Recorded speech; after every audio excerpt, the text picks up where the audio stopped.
Synopsis of El Filibusterismo. Good morning, everyone. I am Angeline P. Abayan from BEd 1A. This presentation tackles the following: Summary, theme, plot, characters, and comparison of Nolly and Feli, and results and finished novels.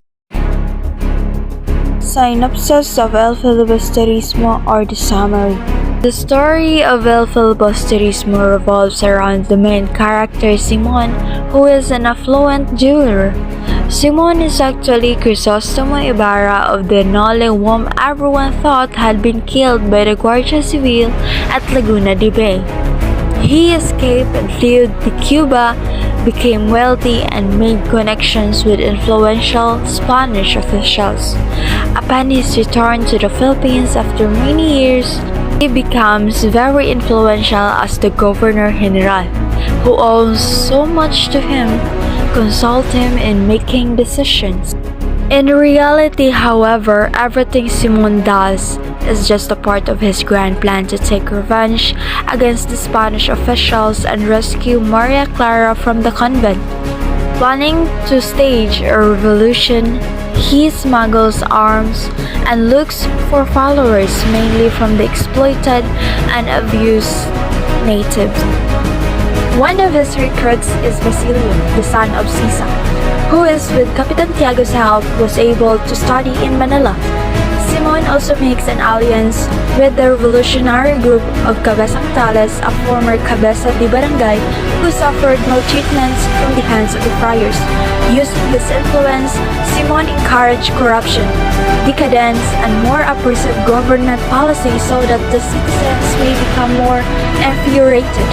However, one night, the planned revolt was not carried out because Simon, upon hearing that Maria Clara died in the nunnery, decided not to give the signal for the outbreak of the uprising. Another plan was to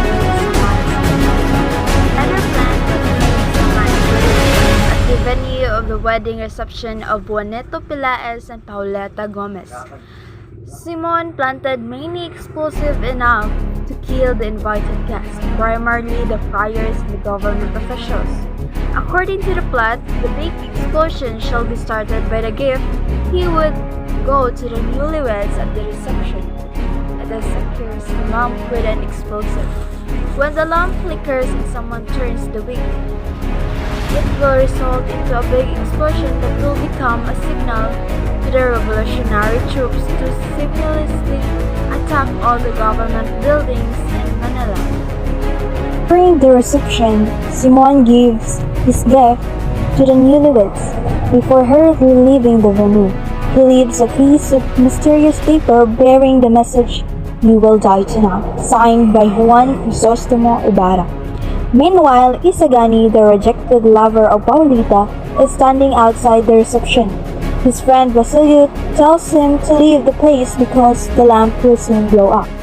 When Father Salve identifies the handwriting in the note and confirms that it was indeed Ibarra, the guests begin to panic. When the lamp flickers, Father Irene tries to turn the wick off. But Isagani, wanting to save Paulita's life, rushes into the house, grabs the lamp, and throws it into the river where it explodes.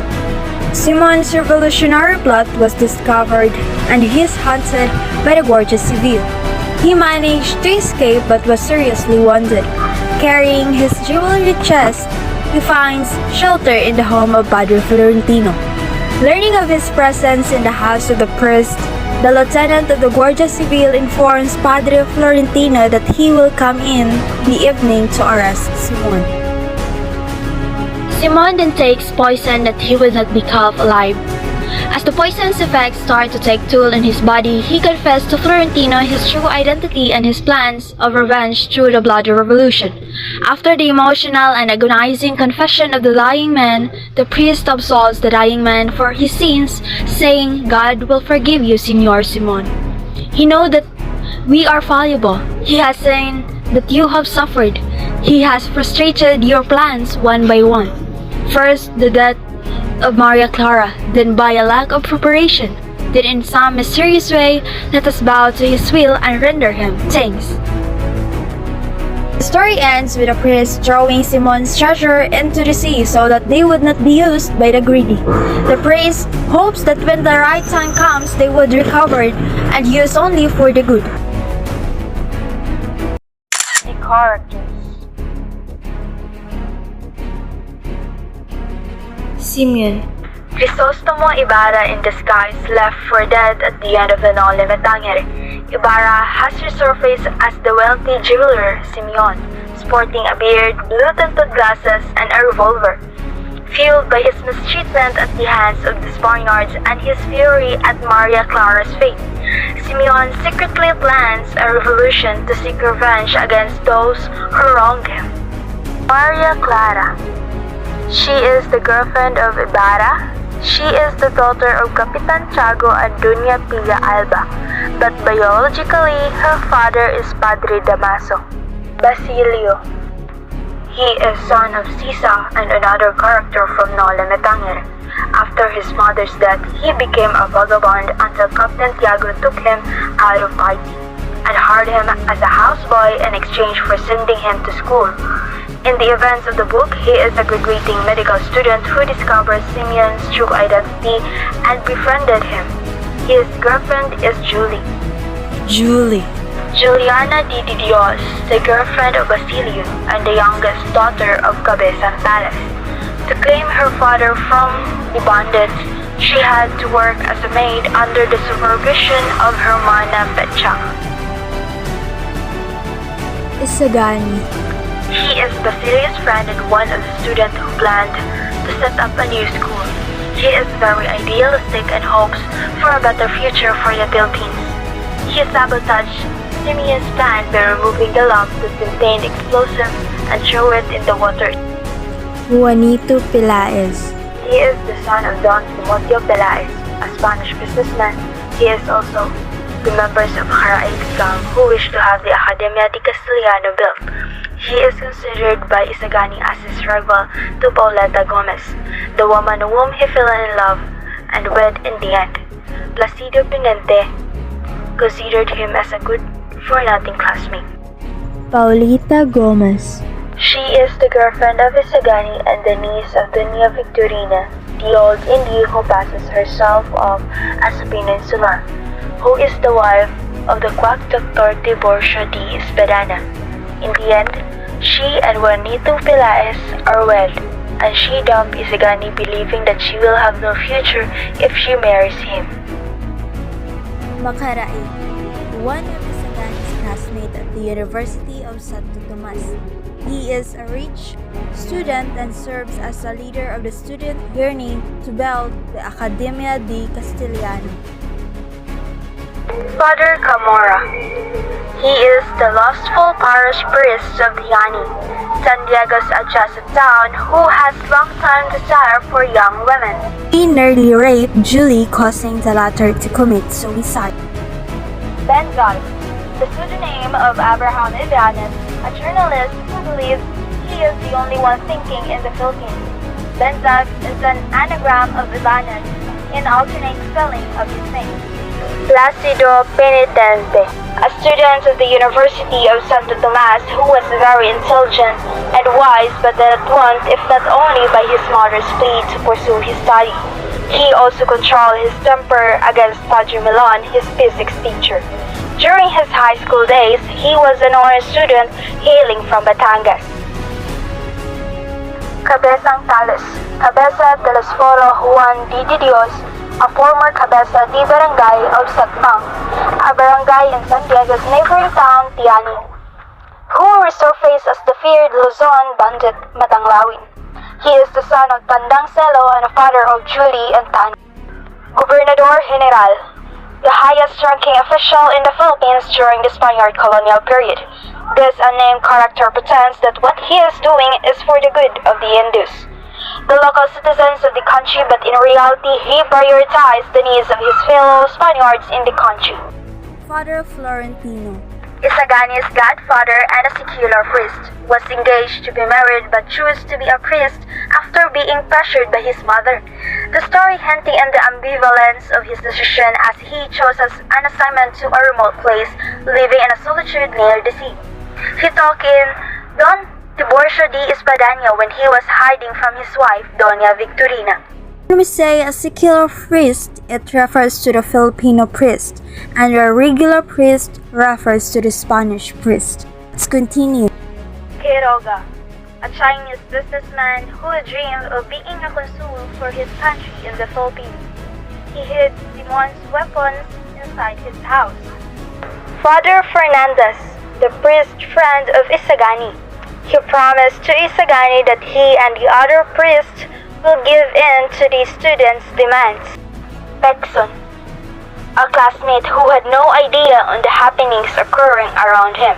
He suggested that they held the mock celebration at the pansiteria. Doña Victorina, or Victorina de los Reyes de Espadaña, known in the Nole Metangere as Tiburcio de Espadaña's cruel wife. She is the aunt of Pauleta Gomez and favors Juanito Pilaes over Isagani. She is searching for her husband who has left her and is in hiding.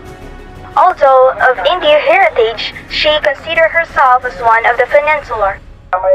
Sandoval, the vice leader of Bacaraig's gang, a Spanish classmate of Isagani, he coerced his classmates to read alongside him of the opening of the Spanish Language Academy.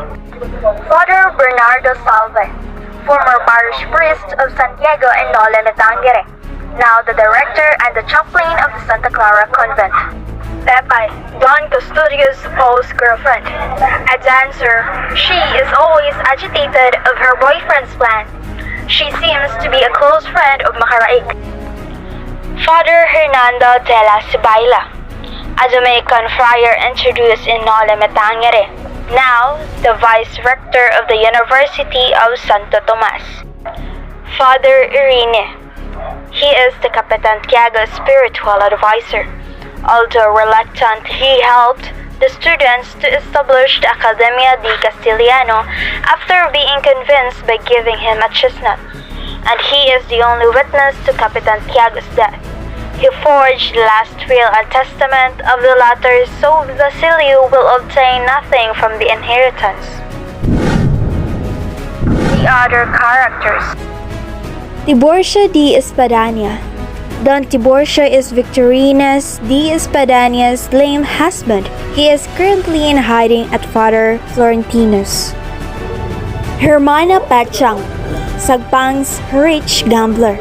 She offers Julie to be her maid so the latter can obtain money to free Cabezang Tales. Disbelieving of Julie and her close friends, she considers herself as an ally of the friars. Don Timoteo Pilaes. He is Juanito's father. He is a rich businessman and arranged a wedding for his son and Paulita. He and Simon became business partners. Tandang Celo. He is the father of Cabezang Tales and grandfather of Tano and Julie. He raised the sick and young Basilio after he left their house in Nole Metangere. He died in an encounter of the mountains with his son Tales when he was killed by a battalion that included his own grandson Tano. Hermana Bali. She is one of the gambler in Tiani. She became Julie's mother figure and counselor. She also helped to release Cabezang Tales from the hands of the bandits. Father Milon. He is the physics teacher of the University of Santo Tomas. He always becomes vindictive with Placido and always stunt him during his class. Tadeo. He is one of the Bacaraig's classmates. He, along with the other 3 members of their gang, supposedly posted the posters that thank Don Custodio and Father Irene for the opening of the Academia de Castiliano. Leds, an American who holds stage plays starring severed heads. He is good friends with Simon. Tano, Cabezang Tales' elder son after his older sister Lucia died in childhood. He took up the Poseidon Carolina after returning from the exile in the Caroline Island and became a civil guard. He was among the battalion killed his grandfather Celo, who was part of a group of attacking rebels. The comparison of Nole Metangere and El Filibusterismo. These two novels of Rizal vary in many respects. Although they are written by the same author and supposed to be dealing with the same story and have the same characters. The Nole is a romantic novel. It is a work of the heart, a book of feeling, and it has freshness, color, humor, lightness, and wit, and contains 64 chapters. While on the other hand, the El Filibusterismo is a political novel. It is a work of the head, a book of the thought, and it contains bitterness, hatred, pain, violence, and sorrow, and it contains 38 chapters. The original intention of Rizal was to make the Fili longer than the Nole. The friends of Rizal and our Rizalists today differ in opinion as to which is the superior novel. Is it the Nole or the Fili? Rizal himself considered the Nole Me Tangere as the superior to the Fili as a novel, thereby agreeing with Marcelo H. del Pilar, who had the same opinion. However, others including Ferdinand Blumentritt, Graciano Lopez Haina, and Dr. Rafael Palma are on the opinion that Fili is superior to the Nole. And Lopez Haina, in a letter to Rizal dated on October 2, 1891, said, El Filibusterismo is a novel superior to your Nole Me Tangere. As much for its exquisite, delicate literary style, its easy and correct dialogue, its clear phraseology, vigorous and elegant, as for its profound ideas and sublime thoughts. And also, he said that he was not satisfied fully with the Fili as a political novel because its end is not a worthy climax to a work so beautiful. So, accordingly, he advised Rizal to write another novel which would give a definite solution of the country's problem so that coming of the beautiful day of our redemption may be hastened. On September 22, 1891, 4 days after the Fili came off the press, he wrote to Blumentritt, I am thinking of writing a third novel. A novel in the modern sense of the word, but this time politics will not find much space in it, but ethics will play the principal role. I shall deal mainly with the habits and the customs of the Filipinos, and only 2 Spaniards, the friar's curate, and the lieutenant of the Guardia Civil will be there. I wish to be there. I wish to be humorous, satirical, and witty, to weep and to laugh and the amidst tears that is to cry bitterly. On October 18, 1891, Rizal boarded the steamer Melbourne in Marseilles bound for Hong Kong. During the voyage, he began writing the third novel in Tagalog, which he intended for Tagalog readers. The unfinished third novel has no title, and it consists of 44 pages with a measure of 33 centimeters by 21 centimeters in Rizal's handwritten, still in a manuscript form, and it is preserved in the National Library in Manila. The story of this unfinished novel begins with the solemn burial of Prince Tagulima. The hero of the novel was Kamandagan, a descendant of Lakandula and the last king of Tundok. It is said that Rizal was fortunate not to have finished this novel because it would have caused greater scandal and more Spanish vengeance on him. Rizal had another unfinished novels. One of them is entitled Makamisa, a novel in Tagalog.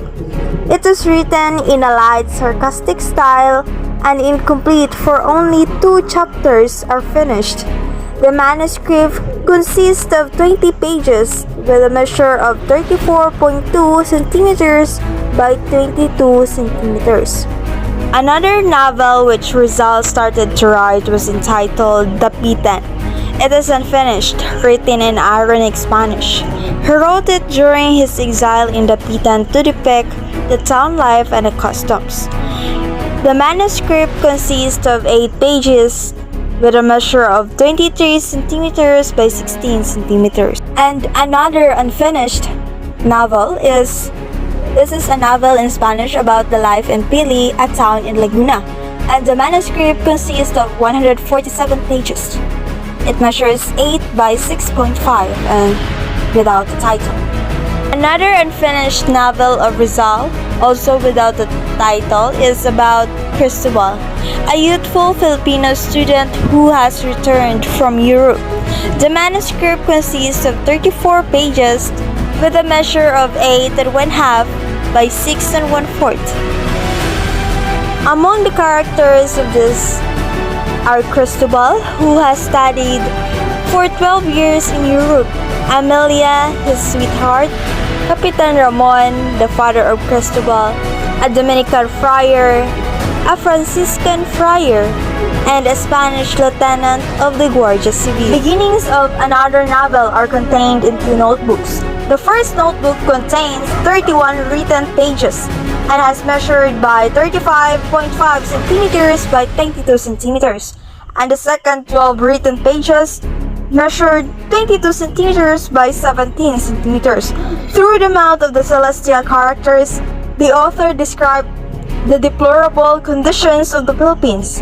This unfinished novel is written in Spanish, and the style is ironic.